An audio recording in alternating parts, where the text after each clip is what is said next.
There's still plenty of seats up front. Well, I've always been a good front row guy. Yeah, there you I'm go. just gonna sit in the front row and just stare at the whole Perfect. time. Psych him out. So, ladies and gentlemen, my voice isn't great, but I'd like to go ahead and get started. If I could have everyone's attention. I just want to say before we... Okay. I just wanted to say a few words about Mike before we get started. So Mike probably wasn't expecting this turnout tonight. In fact, I know he wasn't because he just said, I'm really surprised by the turnout. And that's not a coincidence. We wanted to have a special get-together today as a moment of appreciation for all that Mike does for the club. It's very uncommon for a title player like Mike to be so active in chess and so helpful at the chess club. Mike comes to a lot of our weekday events. He comes to most all of our tournaments. He is going to start teaching classes in October. He represents the club very well, sometimes even literally, like getting our Club of the Year trophy from the U.S. Open. So I just want to take a minute to thank Mike for all that he does and allow everyone to voice their appreciation as well. Thank you, Mike.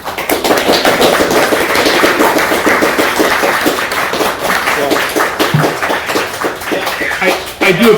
He also does a lot at the state level, doing scholastic training and stuff like that for state. So that's a big deal, big training. So we appreciate it too. So.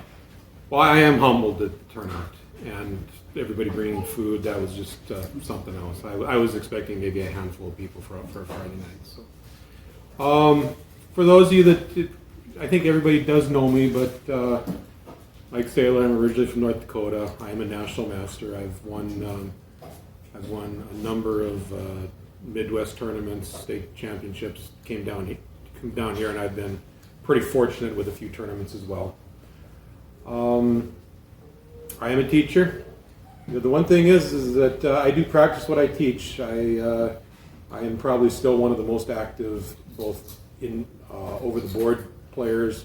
I play in almost every online event, titled online event I can, and so on. So as I get older, I do find that it's going to be important to sort of pass on my knowledge to some of the younger players in this club, who I think a few of them have more than the potential to become masters. And at some point down the line, I do see that this club competing for some of the bigger clubs like what we might see in Charlotte. It's only a matter of time before we get one of our younger players to become a international master, maybe even grandmaster, and that'll bring the entire level up from the club. And so it doesn't happen overnight. It didn't happen overnight in Charlotte or any other club you can think of. So that is what I see. That's what I envision with this club moving forward in the next few years.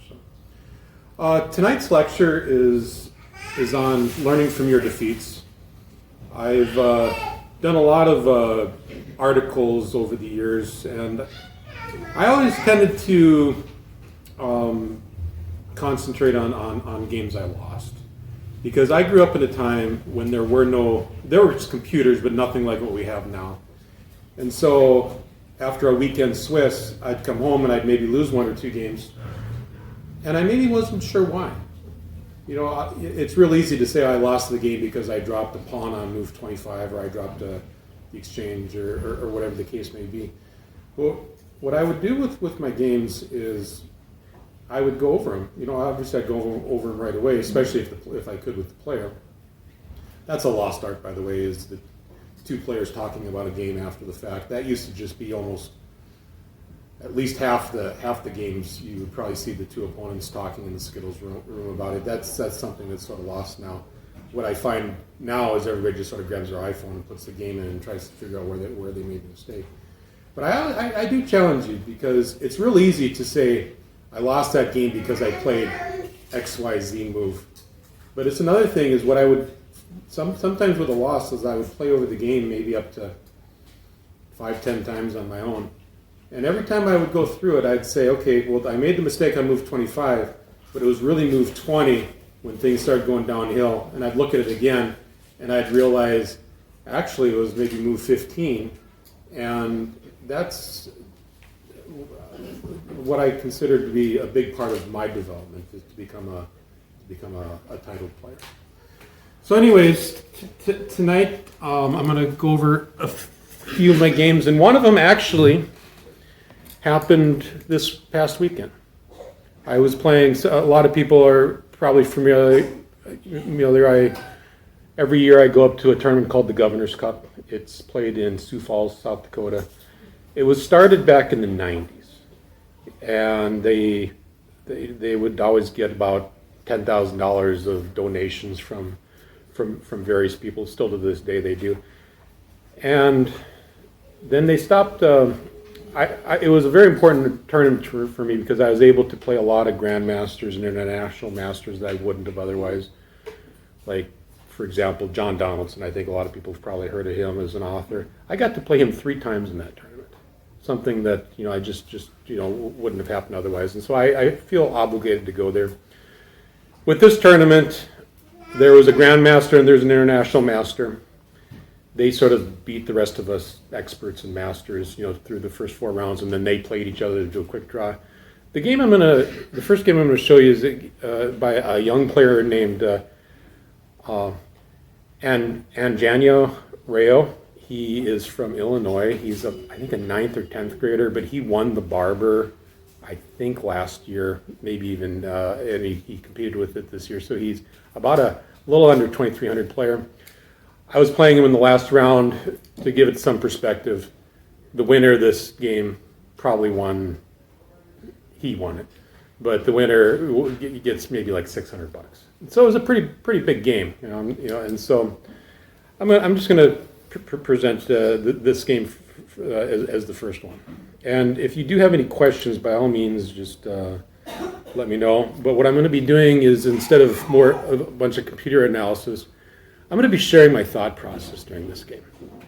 Of what I was looking at, how I felt about the game, and what sort of what I learned about it. So he's a very solid player. He was white, I was black, last round.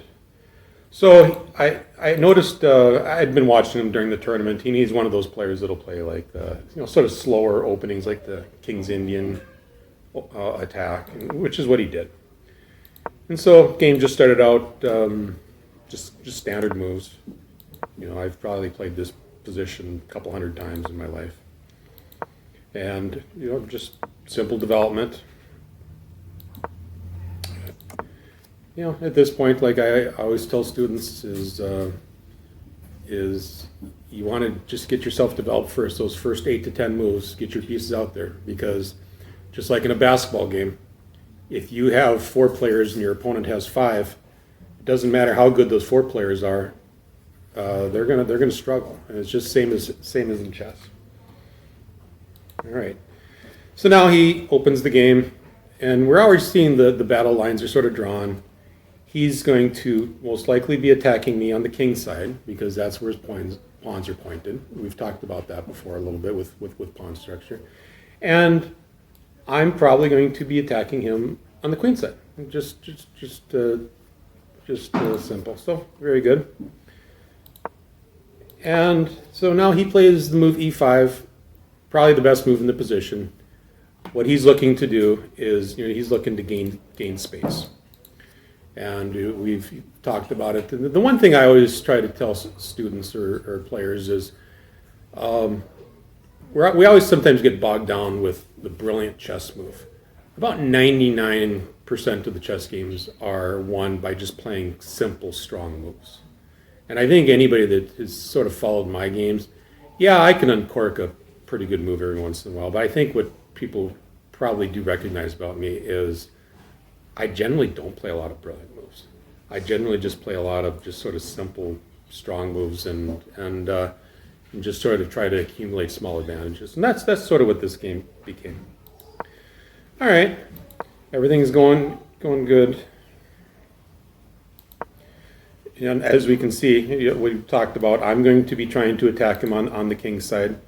I'm already starting to look at some point trying to attack probably his light squares on his king side. Just to give you an idea of my thought process. Now he plays c4. It's a move that I was very happy to see. because the one thing I always teach is every move has positives and negatives, right? Well, this definitely has the positive of it sort of keeps me in check from moving my pawns forward towards his on his queen side to try to attack him. But now the first thing I'm looking at is what are the weaknesses that move created. All of a sudden this move or this square is now weak. This square is a little bit weaker. This pawn is obviously what I'm looking at. I'm just slowly looking at the weaknesses. I was very happy to see that move. I needed to win the game. A draw doesn't give me very much, and so very happy to see that. All right, so I played knight to c6, and he plays a3. Obviously, he's trying to. If he plays something different, I'm going to be moving my knight into b4 in order to attack it. For example, if he would have played, say, b3, I'm immediately playing knight to b4, and I'm most likely I'm going to win that pawn, or I'm going to definitely create some problems for him. In this position here, I did have to be a little bit careful here. Oops. Let me get back. In this position, he could have played probably a little more of an aggressive move here, where I do have to be careful. He's opening up the file with his queen and his rook, and it does sort of strip my king a little bit of the typical play would have probably been something like this, and I knew it involved at least a temporary pawn sacrifice, but I felt that in this position, I'm most likely I'm going to get this pawn back. But even if I don't, at some point, this knight is going to be, just a tremendous piece. And as you can see, a few moves ago when I was talking about my plan was to start trying to attack his light squares on that, you can start seeing where this is coming into effect. He didn't play that, probably the best move. He played, like I said, he played a3, and now I move the knight. What I'm looking at is I'm looking to continue my attack on his queen side. The one thing that I really liked about my game is I've got all my pieces developed, except I still got to get this rook into the game. Whereas my opponent, he's at least a few moves away from getting the rest of his pieces into the game. And so it's just sort of simple chess is it doesn't necessarily mean I'm better or going to win, but all my pieces are in play, all of his are not. That's your first indication that it's a good time to attack. So I was just feeling pretty good about it. In this position now he plays b3. Again, it definitely serves some purposes, right? He's defending these two squares. But now what I'm looking at is I'm looking at the weaknesses that move is creating all of a sudden. And so now it's at this point where I want to strike the queen side while I have the initiative. And usually if you have the better development, that means that you're going to have the initiative because your pieces are ready to attack. And that's exactly what I did. I played a5. What I'm looking for is to try to break down this pawn formation and start getting my knights into the game. I'm looking to get my rook into the game. This bishop is already poised to attack. And as I talked about a few moves ago, my plan is to attack on the queen side. His plan is to attack on the king side.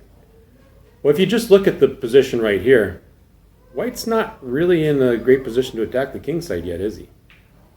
I'm in a very good position to attack the queen side. So that's usually if you get the first attack, you're going to have the initiative for generally the rest of the game.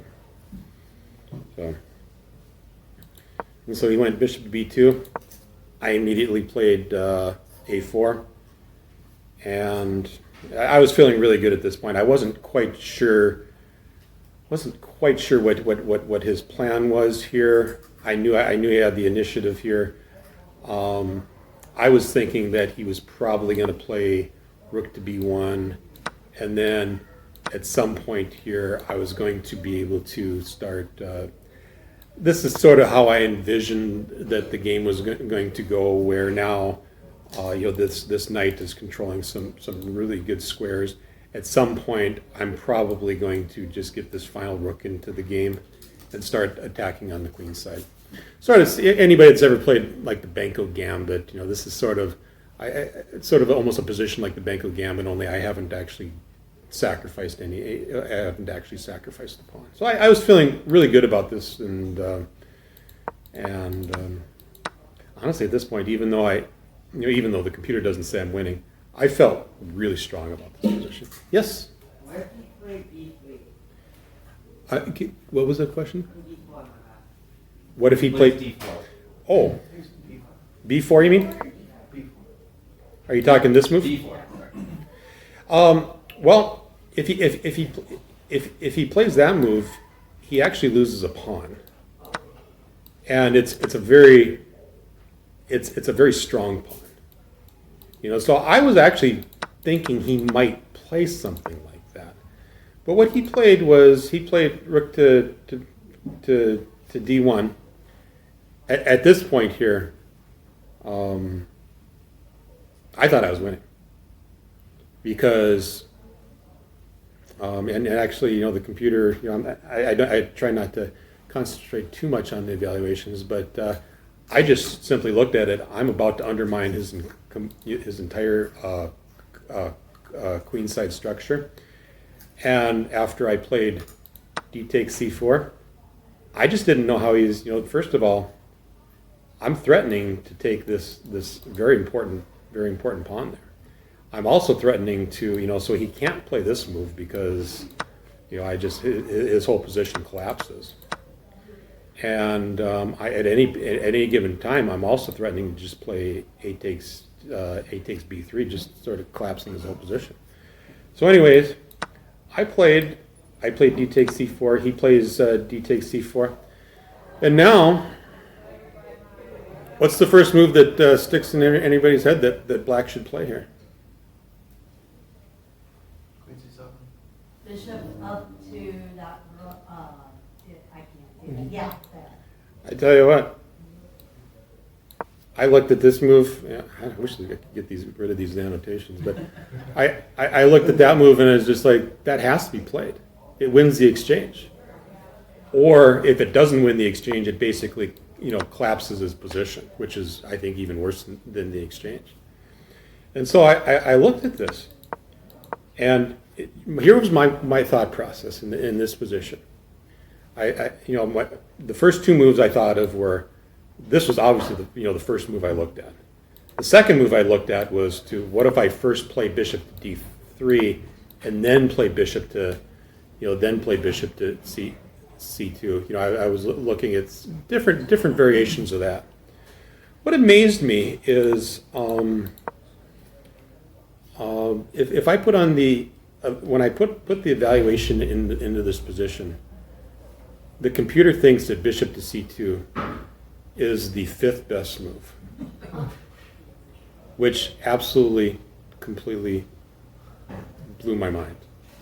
Because to me, it just looks like just the natural move. And when I talk about learning from your defeats, this is just a classic example of, I really didn't actually look at a lot of other moves. I think as I get older, I tend to become less calculating and far more of an intuitive player. Where I played moves that my gut tells me are the best, and that works a lot. But everybody's familiar with Grandmaster Alshon.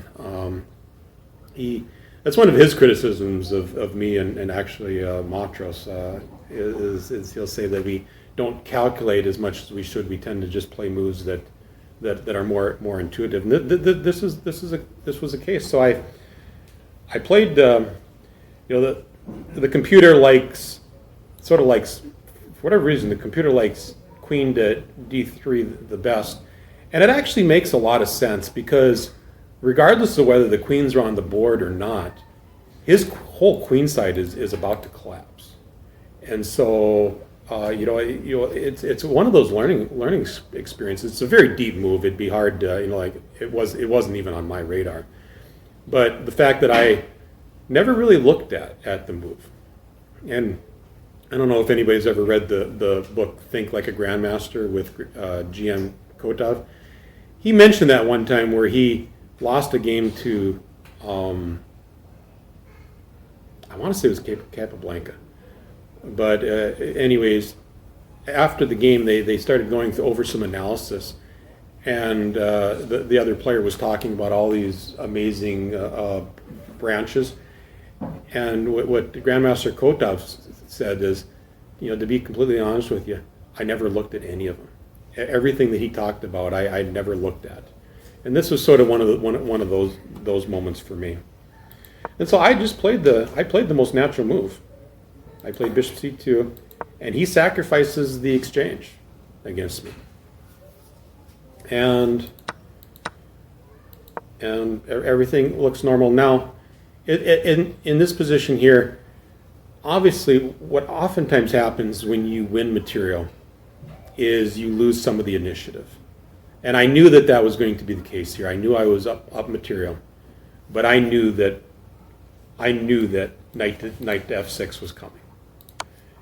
And I'd calculated all of it. I thought I had anyways, because before I took the exchange, I had, I had, the move before trying to win the exchange. I did analyze this, and I knew that after this position, I knew the threat in the position was going to be some form of what I was envisioning is this move where my opponent could both threaten to win the bishop and threaten the sort of the pesky checkmate over there. And my thought process is, well, I was going to give back some of the material, and then I was going to be able to with one of the rook moves, I was going to be able to consolidate my advantage. And I knew that I still had some tough moves ahead of me. Don't get me wrong, I'm playing a 2300 player who's very talented. But I felt pretty good about my position. But then what I did find is what I should have actually played in this position is I'm still better here. My losing move was actually the most natural bishop to d3. The move to actually play is rook f to d1, because what that allows me to is to, at some point now, I'm no longer in that checkmating net, and I can run my king over to the queen side. Doesn't mean I'm going to win, doesn't mean he's going to win, but it basically means the game continues. Well, I looked at this. My intuition was, I can't allow this because of, regardless of how I take, this bishop is too strong. And it is a very strong bishop, but according to the computer evaluation, I'm not going to be checkmated. I still have the material advantage, and I'm going to be able to get out. And just sort of another one of those moments where, and I guarantee this is a game that I'll probably go over a few more times, before my next tournament, just to, what was my mindset in this? Where it's really easy. Just my thought process is, this bishop is too strong. But I have to admit, that's about where my analysis ended. And when the game was over, I had plenty of time, so it wasn't a case where this was some type of blitz or rapid game. But this is something that in your chess games, if you think that you think that I just can't allow that because that bishop's too strong or that knight's too strong, but if you never have actually analyzed it, much like I did, that just sort of challenge yourself. Just take that extra 30 seconds to just say, well, can I allow that? And so, anyways, how this game ended was I played what I thought was just the most natural move, and all of a sudden, my game sort of goes downhill from there. And I basically what's happened is I can't get my king out of there fast enough, and I end up losing the game. It was a tough one. Yeah, just I felt like I had outplayed my opponent, and I had outplayed my opponent. I just had that momentary lapse where I just sort of not necessarily let him back into the game, but I didn't make things as hard for him as I should have. So that's how that game sort of ended for me. It was still I had a good tournament otherwise. Are there any questions on this game before I go to the next one? Yes. Yeah. Let's in the green shirt. Why is bishop c2 a mistake? You know what? The reason the reason it's not necessarily a bad move, but what it's in this position, the best way I could describe it is the best move is queen to d3. There's no way to avoid the queen exchange. Once the queens get exchanged, I'm never going to get checkmated for the rest of the game, right? However, his queen side is going to absolutely collapse. That doesn't mean I'm going to win the game, but it's actually remarkably simple when you think about it. I sort of had that, much like we talked about, I sort of had that tunnel vision where I got to win the exchange, and then I'm going to win the game. Whereas I just didn't appreciate the fact that if I just trade those queens, I'm still far better, and quite frankly, I think I probably would have won the game, as things turned out. So, any other questions? Yes, Nick. I wasn't even considering bishop c2 when I saw in the previous move. The first thing I thought of was queen c7. You know what? That's a much better move too. Okay. I'll tell you the moves that are better are, well, it likes bishop to d3 better. It likes queen to d3 better. It likes queen to c7 better. I think it even likes 8 takes b3 better. Just one of those positions where it's a very deep position. Don't get me wrong. I'm trying to think about how, what are White's strategical ideas after queen c7 to maintain? Because I guess you said it's close to equal. Well, Maintain equality. and I have to admit, I didn't really consider queen to c7. I really didn't consider any moves other than those two bishop moves. And that's something that I do teach is when you're going over your candidate moves, you want to make sure that sometimes that is one of my flaws. Is since I tend to get into more time trouble than I should, is if I like one of the first couple moves I'm looking at, I oftentimes don't go any further. And sometimes if I really like the first move, I might not go any further at all. If I see that the first move is good and it looks like the best move, that's definitely one of the things I need to change. I think over the years I've lost too many games on time where I just tend to maybe try to streamline that process more than I should sometimes. Well, my last question towards this. Certainly. The queen's still on d8.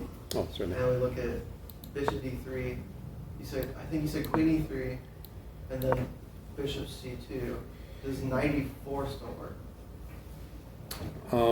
Knight to e4. Oh no, so bishop c2 and then knight e4. Oh, I see. Yeah, there's lots of different. Does knight e4 still work? There's lots of different variations of this that like even in this position, playing this, even though he can win it back, you just start seeing all the weaknesses that they have. I think sort of the theme of this is just when I looked at this I've been playing chess for 40-some years, and the fact that that was the 5th best move in the position just sort of made me realize how little I still do know about the game sometimes. So. Were there any other questions before I get on to the next one?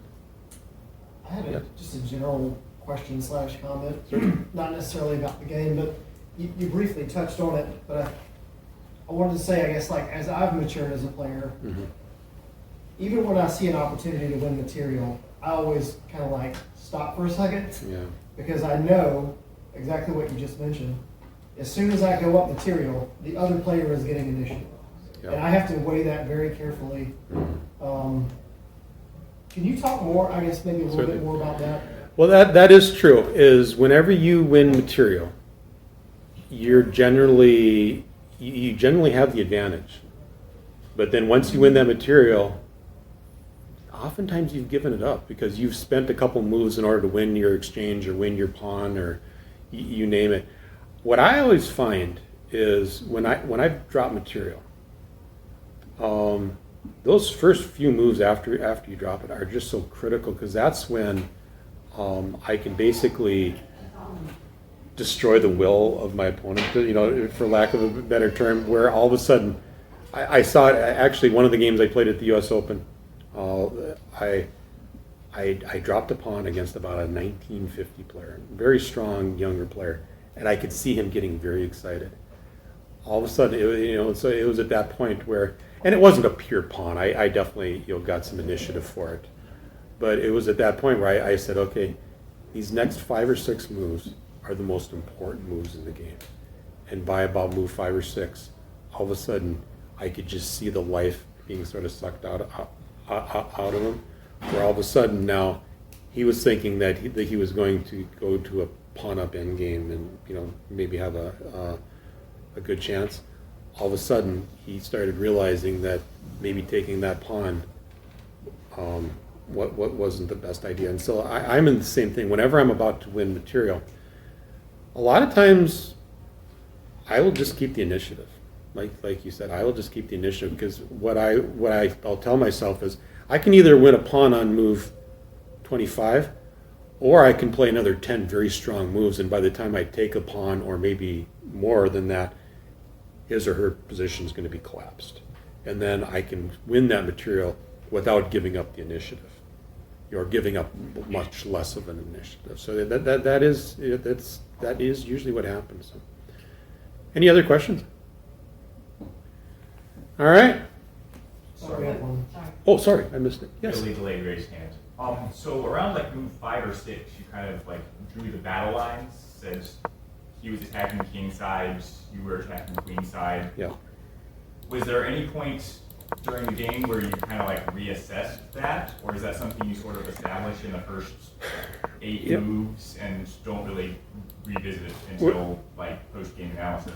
I would always revisit it. For example, like in this position here, I think this is where I said that the battle lines are probably for me playing on the queen side, and he was going to play on the king side. It's mainly because that's sort of the direction your pawns are pointed. You're Right. generally going to be attacking on the side of the board where you have the greater space. I will always reevaluate it, Okay. because what typically happens is in these type of positions, that's usually not what most likely happens. I generally don't oftentimes have a pure queen side attack, because what I'm really looking at is I'm sort of looking at attacking those pawns. If I can, at some point, what'll happen is if I can collapse his or her center, then I hard to put a percentage on it. There's a really good chance that my opponent is probably going to be attacking me on the king side. By doing that, they're probably advancing the pawns on their king side. By doing that, they're reducing the shelter of that king. And so I find a lot of times if I'm playing a position where I'm attacking the queen side, well, it might start out as the queen side, but what might end up happening is their center might end up collapsing, and then all of a sudden I'm looking at a king that has no pawns in front of it. And at that point, yeah, I guess where I'm going. I'm going to try to to attack it. So you sometimes see that in the King's Indian defense, where black, we all see those, we've all seen those Kasparov games where black has launched all their pawns on the king side and ends up checkmating white. But for every one of those games, there's at least one game in which white is able to sort of collapse the center and is able to actually checkmate black's king. So always keep that in mind. If your opponent's pushing their pawns in front of their king, I am always very thrilled to see that, to be honest, because in my mind, I always think I can withstand that attack, and once I do, guess whose king's going to get checkmated? It ain't going to be mine. Now sometimes it happens, sometimes you do. I mean, sometimes somebody will launch their pawns against you and it works. You got to just tip your hat off to them. But more times than not, it doesn't. So. All right. Well, the next game I think everybody's familiar with a guy named Danya, right? Daniel Norditsky from Charlotte, originally from California. One of the top 5 blitz players in the world, or bullet players in the world. I've played him a number of times online in various titled events, and I've actually had some winning games against him. I haven't actually beaten him, but I've had some winning games against him. So anyways, with this game, I knew it'd be close with me getting paired with him. He had gotten upset by about a 23-ish, 100-ish player a few rounds before. So we had the same score going into round 5. And I saw the pairings, and I immediately texted our Grandmaster Elshan, and I said, "Hey, I'm playing Danya." And he's like, "Well, what are you going to play? What do you play against the guy? He knows everything." And I said, "Well, I think I'm going to play the Collie. Just sort of simple." And he said, "Yeah, it sounds like a great plan." So anyways, I sat down to play it, and it was a game in an hour. It was the accelerated schedule. So I knew that probably wasn't going to help me. He's such a speed player, but what the heck, now I should be able to do it. So I just wanted to play just nice and solid against the guy. Plus, a little backstory is later that day I was going to be accepting the Columbia Award for being the Club of the Year, or large chess club of the year. I couldn't think of a better time to do it than after playing a good game against Danya, So anyways, we sat down, and I played d4. He's known to be a modern player, and so he played g6, and I just played real simple chess. I sort of turned it into I was going to play a Collie. I figured with him playing the modern, it just made more sense to sort of play like a hybrid London. It's very similar to what we saw in the last game, only I was black in that game. So I've played him a number of times online. I know he's very aggressive. He likes to get his queen out into the. He likes to move his queen out real early. The one downfall to the London is when you move your bishop out early, this pawn is undefended, and so I know he always likes to attack. So I just played real simple. He takes, and now he plays queen to b6. He's threatening to take my. He's threatening to take my pawn. Well, how do you defend that? I looked at that. I've had this position against white numerous times. I think I've even had it against him before. Well, what are my ways of defending the pawn? Well, that playing queen to c1 doesn't look like a lot of fun, does it? Playing b3 looks like I'm just asking for trouble, right? And so I just said, well, if he's going to take it, he's going to take it. And so I just continued my development. And something I always try to teach younger players is just you don't always have to, if your opponent is attacking a pawn early in the game, just evaluate it and just say, is that really a threat? I played knight to c3, just continuing my development. I didn't think he was going to take that pawn, and he didn't. He just, my thought process is if he takes that pawn, well, now, all of a sudden, I'm going to play knight to b5, I'm threatening a lot of ugly stuff against him. He's probably forced to play knight d6, and I looked at this position and said, that's worth far more than a that's worth far more than a pawn, right? I just, if I can get that kind of initiative, I felt pretty good about it. I was 1,000% sure he wasn't going to take it. So and then he played knight to c6, and now I looked at this position, and if you're not going to play queen takes b2, I don't think the queen belongs on b6 either. Then, and I started evaluating all of this, and it's like that queen just looks very misplaced to me. If you're not going to take that b2 pawn, I guarantee the queen really does belong just back on d8, and you should be developing developing your other pieces. And so in this position,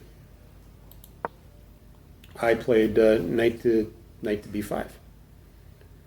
It's a very obviously I'm threatening to the fork is king and his rook, but I'd sort of and obviously his only move is to just to play d6, and now in this position here, I've got some options.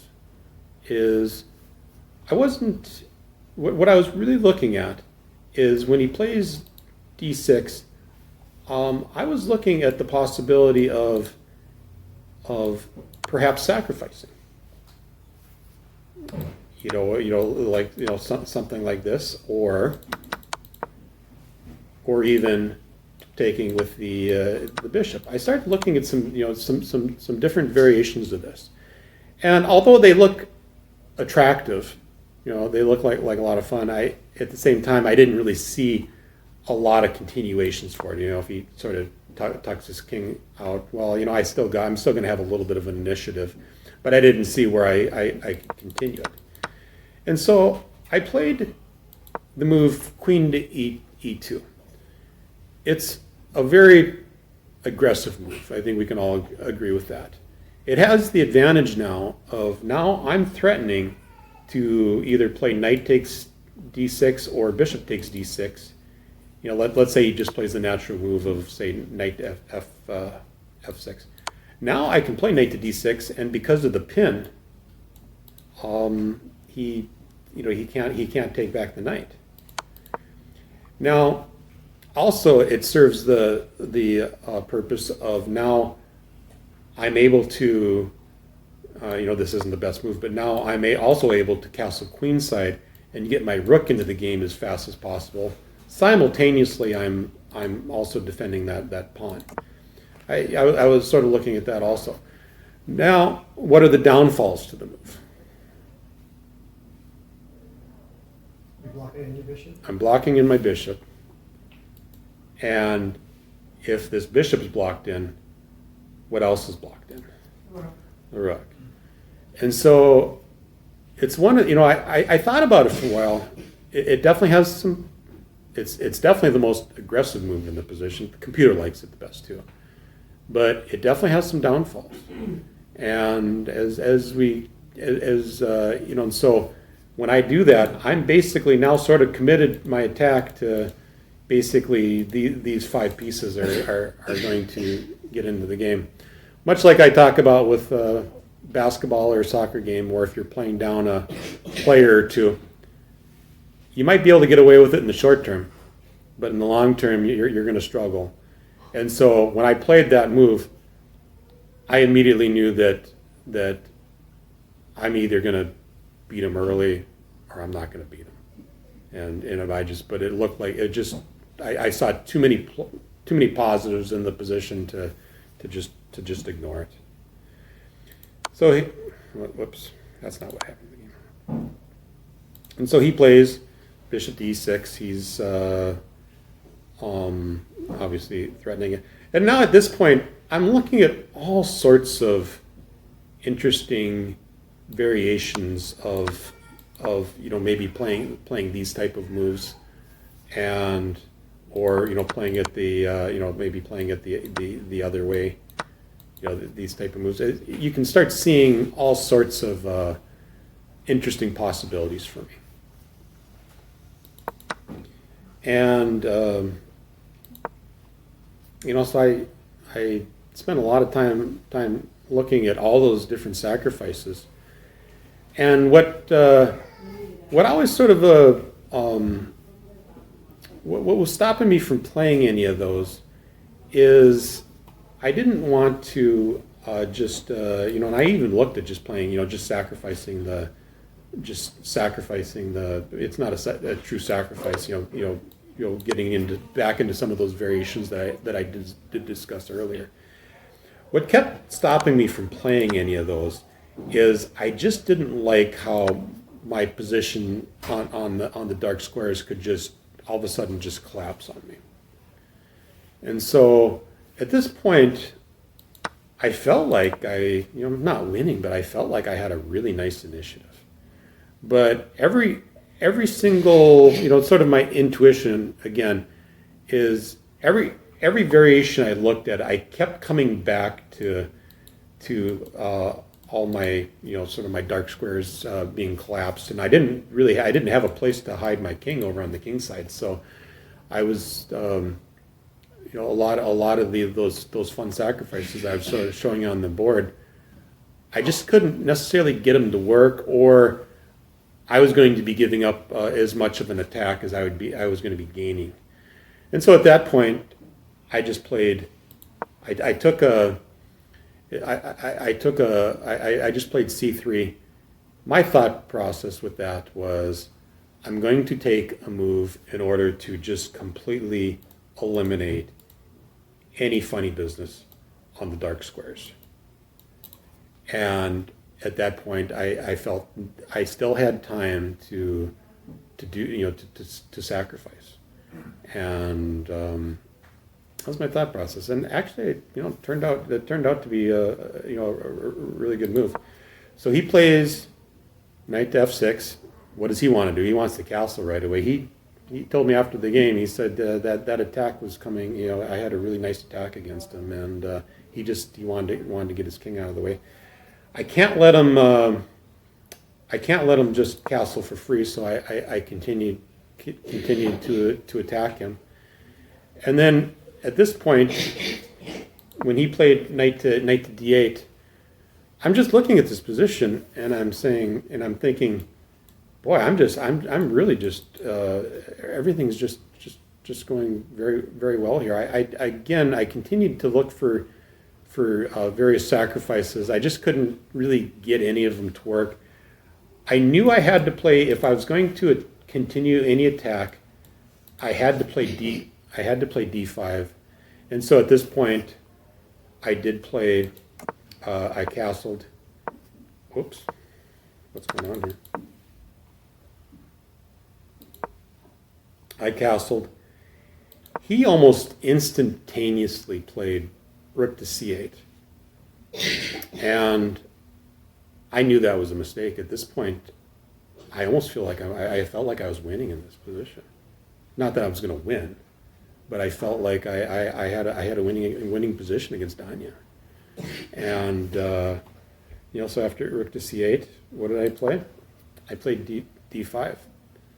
At this point, all those sacrifices that I was talking about start working, right?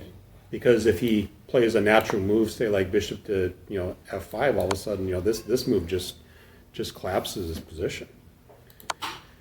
And so, whoops, he plays h6. Well, again, I was very happy to see that. Because it's sort of creating more weaknesses on his king side. In this position here, I have basically two moves to consider. One is to play knight takes g6, sort of collapsing his position a little bit. Another one is the move I played was d takes f6, or d takes e6, and as we can see here, Knight takes e6 is a winning, is winning. I played d takes e6 because I wanted to, I just kept finding positions where I wanted to basically just keep his king in the center. As it turns out, this move, and when I say winning, I'm not checkmating him by any means. I'm winning some material. I'm very well aware that I could get into an end game against Danya being up 2 pawns and he still might win. Just because he's a 2,700 or 2,800 player, whatever he is. But anyways, I knew I had something going on, because anybody familiar with Grandmaster Alex Fishbein? He was sitting next to me, right next to me, and I'd look over every once in a while, and he wasn't even looking at his board. He was playing, he was playing somebody like my rating. He was just mesmerized with my board. That was sort of, it's like, wow, he must see something. He must see something there. I thought that was pretty interesting. So anyways, I take, he takes, and in this position here now, I just kept flinging pieces at the board. Yes, question. Can you show why knight takes e6 is winning? What's that? Why is knight takes e6 better? Knight takes e6. You said knight takes e6 was better. He was asking, can you show or Yeah. explain Why is it why? better? Oh, let's see here. Knight takes e6. He takes. What ends up happening is I end up with a lot of the same same tactics that we were looking at earlier. Let me just see here. I'll quickly turn on the analysis here to sort of show you. If you play knight takes e6, f takes e6. It does get a little bit tricky, but some of these end up being some computer moves. But for example, if you play d takes e6, well, I'm up a pure pawn if nothing else, and you can start you can start seeing it. What the computer actually starts looking at is some backward moves, like bishop to e3, where it just, as you can see, I'm up almost, technically up almost 3 pawns. What ends up happening is, it was with this pawn being so weak, there's really no place to, there's really no place to put the queen, for example. Just simple moves like knight takes a7. As you can see, the position just sort of collapses on him. Now, I didn't, this is another thing that I sort of talked about, is everything I was looking at, everything I was analyzing had to do with checkmating him or getting a decisive attack. At no point was I ever looking at any variations where my knight ends up taking the pawn on a7. It just wasn't even it wasn't even on my radar. And so, yeah, I can see why I missed the move. Because so you have to see a move like bishop to e3 and knight to a7, and I guarantee, I mean, just to be honest, I never even looked at that. It just wasn't. The only thing I was looking at is keeping his king in the center of the board, and to checkmate him. So, anyways, where was I at here? Does that make sense?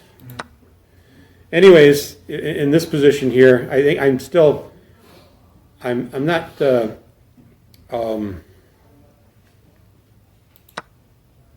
I played rook takes d6. That ended up being probably my. That sort of ended up being my. It's not necessarily a losing move, but I'd been looking at that move for several moves. When I actually castled the queen side, I was looking at variations where I was going to be able to play rook takes d6. And it looks like a really pretty move. Anybody that's ever studied Mikhail Tal or Kasparov or Fischer, you see moves like that looks like it looks like it wins. What ends up happening is after he plays just a move like Queen to A5, which is what he played.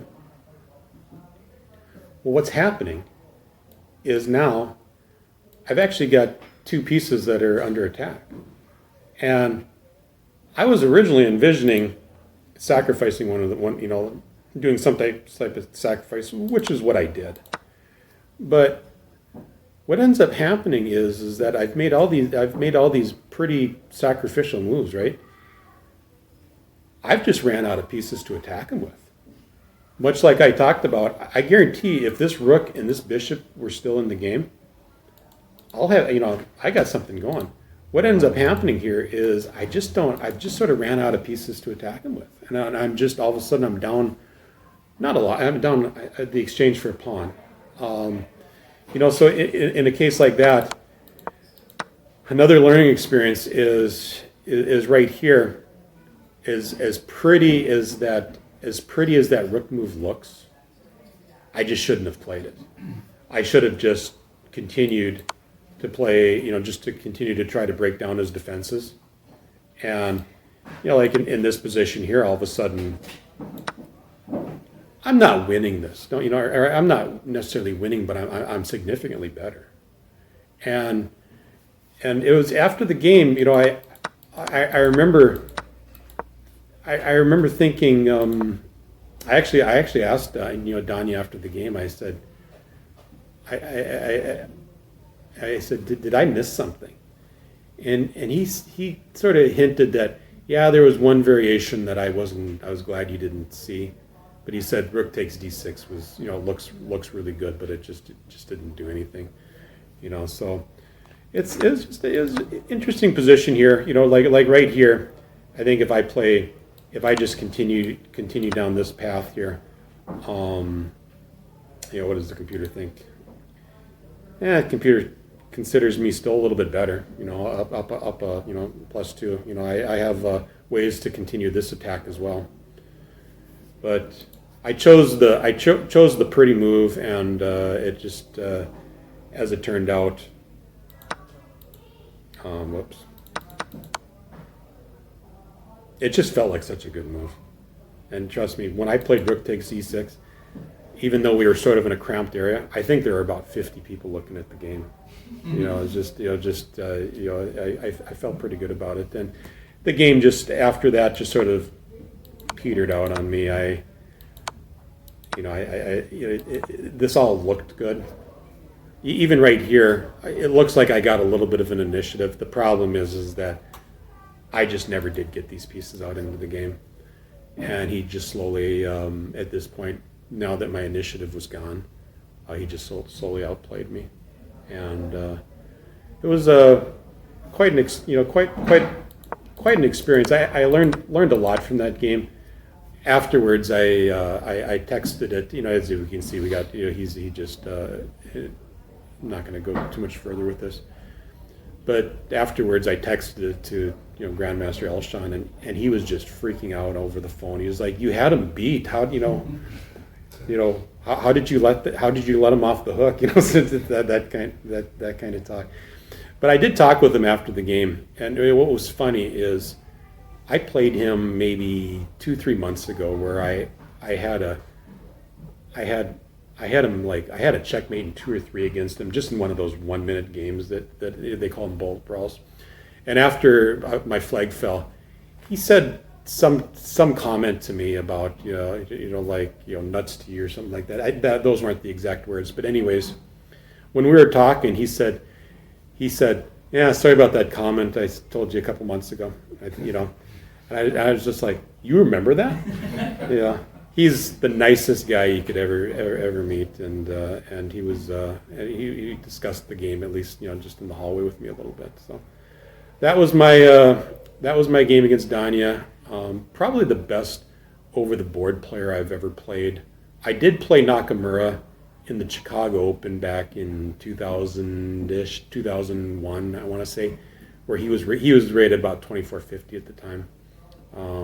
But I think definitely best player I've ever played over the board, and I felt very happy with the game. I wish obviously I would have played some different moves there, but I couldn't have ever have asked for a better opportunity against him. So that was my game. I felt like I represented the Columbia Club pretty good with that one. So, are there any questions on that game?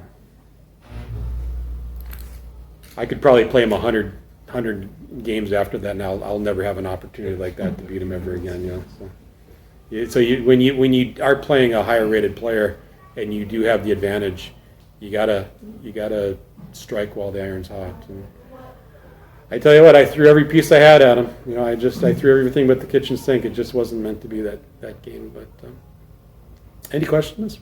Yes, ma'am. I have a question about more of your mindset after a game. Mhm. So if you're playing and you don't see something, how do you feel when you're in that situation where you lose and you didn't either see it? Mhm. How do you move on to the next game? Like, what makes you go into the next game? You know, it is something that I do struggle with. Is I sometimes will let a bad game get to me the next round. Not always. I've always looked at it as with chess. I always tell students this isn't like a football game where if you're down by 20 points at halftime, then you start the third quarter down by 20 points. Every round you get to reset the pieces, and so you're just starting fresh. And so a lot of times what I do is if I've lost a game, and I'm going to have a game shortly after that, I won't even look at it. You know, I'll maybe look at it later. I don't necessarily want to see the analysis and say, "Oh my gosh, look at all the things I missed," and then carry that into the next game. I see that everybody likes to put their game into their phone and see how they did, and then they start out. There's a lot of times where, like at the tunnel vision, I won't even look at that game until maybe that evening, and then at that point, I always want to look at it when it's fresh in my mind, but if I have a game right away, and losses, like when I played at the Governor's Cup, I had a loss in round 2. I didn't actually look at the game, and until the next day, because I didn't want to, because I knew I had a game in about an hour, and so I didn't really look at it, because what is it going to do? Show me that I blundered? I knew I didn't blunder, but I just knew the guy sort of outplayed me, and so that's sort of the mindset that I will go with that. But I do struggle with that. If I do play a bad game, I sometimes it does carry over for me. I have found that. Any other questions? Yes. Yeah. You said something earlier that kind of reminded me of, speaking of football, I know you're a Vikings guy, right? Oh yeah. I know what abuse is. Yes. When you were talking about brilliancies or like flashy tactics, there's a saying in football that defense wins championships, offense sells tickets. Defense Exactly. wins championships. Is there like an equivalent to that in chess? Because everybody wants to go for the brilliancies, but oftentimes, like you look at the old games against like Capablanca or whatever, and he usually didn't do anything flashy until like right there at the very end when all of his pieces were in his opponent's territory. Well, I have to admit, with a tournament, you are if you're playing 4 or 5 rounds, you can't just look at it as one game. And so in round 1 or round 2, sometimes I might see a really nice piece sacrifice or a pawn sacrifice that I think maybe works, but I'll make a business decision of saying, well, this guy's rated 1800. I can beat him without doing that. So they say in chess, play the board, not the opponent. That's not always true. If I'm playing somebody that I think I'm going to beat in the next 10 moves anyways, why would I sacrifice a piece for some checkmating attack when we've all been there where we've made that amazing, brilliant sacrifice, and all of a sudden, just like in this game, what turned out to be not so brilliant.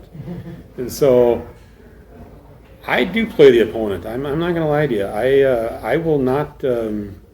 I shouldn't say I won't sacrifice, but if I'm playing at 1700, why would I?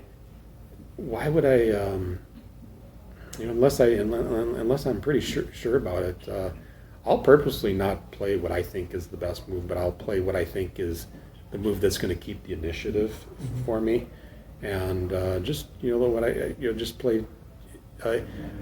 Much like you said in football, instead of going for the big touchdown, why not try to get 5 yard rushing?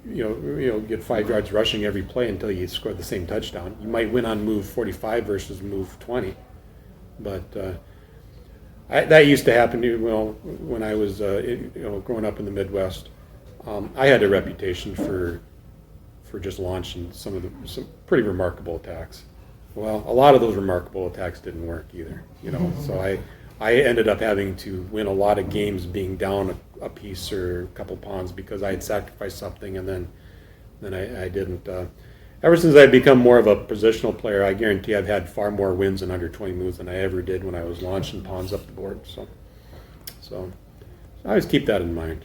Just if it's your well, in this case, obviously, I threw everything at him, including the kitchen sink. But that's not typically how I play, And I guarantee, if I was playing somebody here in the tunnel vision, I probably would not have played queen to e2 there.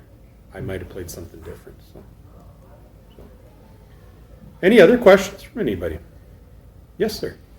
What happened after knight takes e4? It didn't go. It didn't go very well for me, to be honest. At this point, I was just down the exchange, and he beat me in a few moves after that. I can send you the game. I didn't play much. I was sort of once we got to this point, I could have continued for another 20, 30 moves, but at that point, I just decided to hang it up. So. But anyways, I do want to thank everybody for joining me, and this has been an amazing event, and I hope you stick around for the simul. And if you do have any questions about this.